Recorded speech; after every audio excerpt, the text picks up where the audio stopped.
Okay, hi, I'm Nolan Hennelly, and I'm playing Reverend Paris. Hi, my name is Geary, and I will be playing Reverend Hale. Oh, that's a good question. What makes the show different from other Crucible productions? I haven't seen any. I watched the movie with Daniel Day-Lewis, and that movie's great. And then recently, I just looked at a bunch of different YouTube videos, just saying I would kind of like to get a feel for what else is out there. And I saw a lot of productions are really bad, and they try and play creepy without actually being truthful at all. So Abigail comes out in the first scene, she walks out really slowly, and in reality, Paris is like, "Why are you walking so slowly? Get in the room! What are you doing?" But they just go for creepy instead of actually playing the truth of it, and it's really boring. So I think that's different. Is that our director Chris? He's brilliant, and he's trying to find what's exciting about it, but what's true and exciting. So what's truly exciting about it, and not trying to layer on this creepy witchcraft BS. Granted, I haven't seen that many outside productions, but the set is supposed to be, in Chris's words, like hell came out of the earth and has just placed multiple bombs throughout Salem, Massachusetts.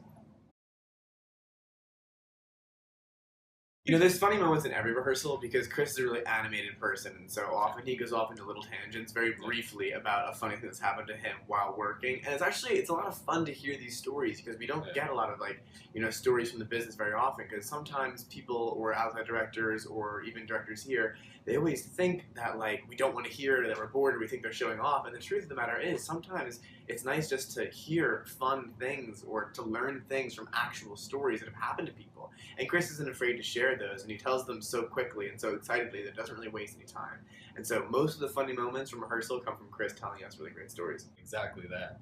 Yeah, because it's that it kind of invigorates yourself, and you even get a sense for where you are relative to the stories that he says. He told this story about this really dramatic woman he was doing a show with, and she would always come backstage with some horrible thing that happened to her on stage or happened to her in her life, and she would share them. And she over dramatized every little thing that she ever did. This one time when she came backstage, and she's like, Whitney Houston died.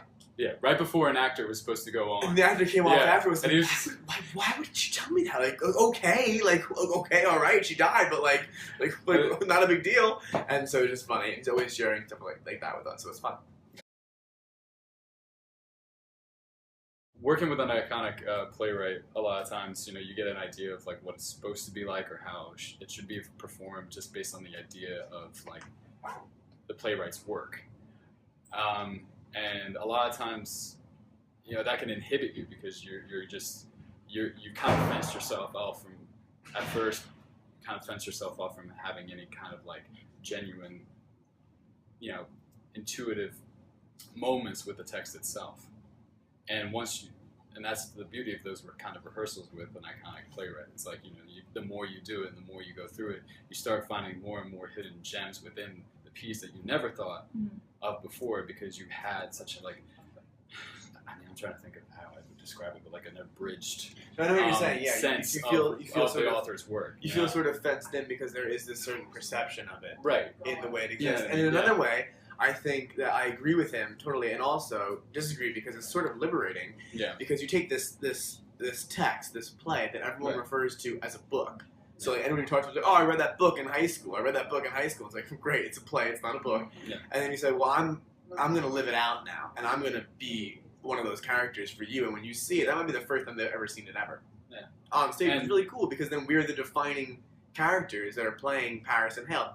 Whatever we bring to those characters, what they will perceive those characters as, and it's how we interpret that text. And luckily, with Miller, it's such a rich text that it makes it pretty easy to interpret as long as you're paying attention. And it's really rewarding to be able to bring such rich text to life. Right, and it's only rewarding once you finally hit that moment, and you're like, wait a minute, I'm boxing myself in. There's so much of the text that I can just do myself. I don't have to tie it in with whatever I thought before. And that's and exactly what Nolan's saying. That's the most liberating thing about working with an iconic playwright. It's really great. Yeah. E. Oh, beautiful! You could not have picked a better one.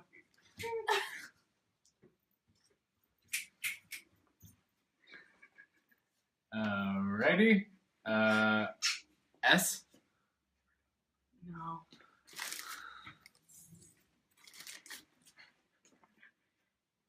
I